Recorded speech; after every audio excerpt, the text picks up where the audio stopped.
হয়তো 4 তারিখে যেদিনকে থানায় অ্যাটেন্ডেন্স দিয়েছিলাম সেদিনকেই প্রায় 4 ঘন্টা জিজ্ঞাসাবাদের পরে আবার 14/7 আজকের তারিখে আবার পুনরায় হাজিরা দেওয়ার জন্য বলেছে। সেই মোতাবেক আজ যাব, কিন্তু সেটা তো একটা পার্ট, সেটা আমার নামে ডাইরেক্ট 219 নম্বর কেস, ডেটেড 27/6/2026, সেই সাবজেক্ট। কিন্তু শক্তিপুর লাগাতার ভাবে, শক্তিপুর 176 নম্বর কেস, ডেটেড 26/6/2026, সেই কেসে এফআইআর নেম ছিলাম আমি। পরে যখন তাদের পিসি নেওয়া হলো, একজনকে অ্যারেস্ট করে আনিসুরকে পিসি নেওয়া হলো, 7 দিন পিসি থাকার পর যেদিন জমা দেওয়া হলো, আবার তাদের এগেনস্টে পুরো নেকেডলি বিজেপির দলদাসের ভূমিকা পালন করে ওসি শক্তিপুর আরো 8 জনের নাম জুড়ে সেখানে কোর্টে বলে নিজেরাকে সমটু কেস করছে, কোনো কমপ্লেনবাদী কেস নাই, আমাদের বিরুদ্ধে কোনো এলাকার পাবলিকের কোনো অভিযোগ নাই।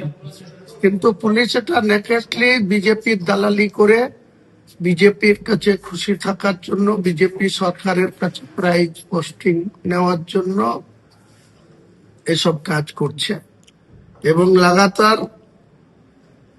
যেদিন থেকে আনিসুরকে অ্যারেস্ট করেছে তার পরবর্তী সময়ে 7 দিন পিসিতে ছিল, থানার আন্ডারে জমা দিল যেদিন, সেদিন তার নিজেরও নাম ছিল না এফআইআরে, তাকে অ্যারেস্ট করেছিল। আরো 8 জনের নাম জুড়ে দিল, সেই 8 জনের নাম জুড়ে দিল। এবং অ্যাডিশনাল আর একটা,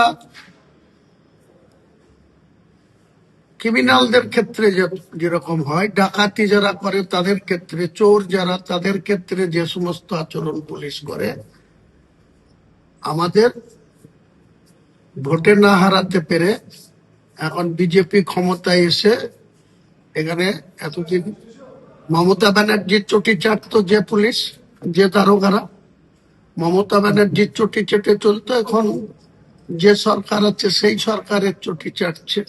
এবং এখানে নেকেডলি একদম কমনিয়াল ভাবে, বিশেষ করে আম জনতা উন্নয়ন পার্টির কর্মী থেকে ভোটার 99% সব মুসলিম, তাদের উপরে যেভাবে জুলুম হচ্ছে বা তাদের বাড়ি বাড়িতে গিয়ে যেভাবে তাদের আমাদের কর্মীদের, মহিলাদের উপরে গালিগালাজ, টর্চারিং, যেন অঘোষিত একটা ব্রিটিশের শাসন চলে এসছে, এইরকম ধরনের আচরণ। এই চটিচাটা কতদিন চলে সেটাও আমরা দেখবো। আগামী 17 তারিখ বিকেল 3টের সময় এসডিপিও বেলডাঙ্গার কাছে আমাদের আম জনতা উন্নয়ন পার্টির শক্তিপুর থানার আন্ডারে যে সমস্ত পদাধিকারী তাদের বাড়িতে যে ধরনের আচরণ করছে, গত রাত্রিতে রেজিনগর থানাও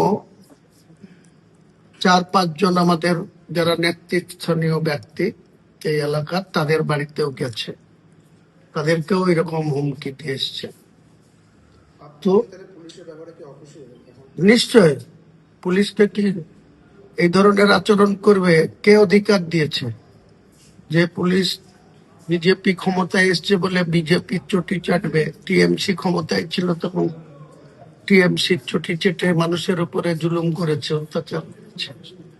তো গণতন্ত্রের কি মানে হয় যে এখানে কেউ বিরোধী থাকলে তার কোনো স্বাধীনতা থাকবে না, তার কোনো কণ্ঠরোধ করা হবে, তাকে এইভাবে হোমজিক্যালি তার কাছে বেআইনি ভাবে গিয়ে তার বাড়িতে গিয়ে কোনো কেস নাই, ওয়ারেন্ট নাই, তার স্পেসিফিক কোনো কমপ্লেন নাই, তার বাড়িতে গিয়ে রাত্রে ধরে তার কে গালিগালাজ দিয়ে আসা হবে, তাকে হুমকি দেওয়া হবে, হুমকি চুমকির রাজত্ব শুরু হয়েছে নাকি?